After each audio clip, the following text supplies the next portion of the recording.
ഇപ്പോഴും ആവർത്തിക്കുന്ന ട്രോജൻ കഥ. ഏകദേശം 10 വർഷക്കാലം ഗ്രീക്ക് സൈന്യം ട്രോയ് ജനതയുമായിട്ട് യുദ്ധത്തിൽ ഏർപ്പെട്ടിരുന്നു. പക്ഷേ ശക്തമായ കോട്ടവാതിലുകൾ തകർത്ത് അകത്ത് പ്രവേശിക്കാൻ ഗ്രീക്ക് സൈന്യത്തിന് സാധിച്ചില്ല. ഒടുവിൽ തോൽവി സമ്മതിച്ച് അവർ മടങ്ങുകയാണ്.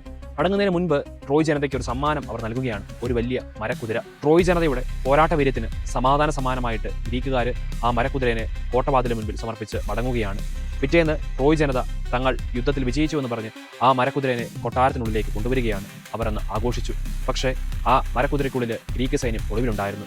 അന്ന് രാത്രിയിൽ ട്രോയ് ജനത ഉറങ്ങിയപ്പോൾ സൈന്യം പുറത്തു വന്ന് കോട്ടവാതിലുകൾ തുറന്നു നൽകി ഗ്രീക്ക് സൈന്യം ട്രോയ് ജനതയുടെ ഇടയിലേക്ക് ഇരച്ചു കയറി അവരെ ആക്രമിച്ച് കീഴടക്കുകയാണ്. പലപ്പോഴും വ്യക്തികളും സമൂഹങ്ങളും തകർന്നു പോകുന്നത് പുറത്തുള്ള ശത്രുവിന്റെ ആക്രമണത്തിലല്ല, അകത്തുള്ള ശത്രുവിന്റെ ആക്രമണത്തിലാണ്.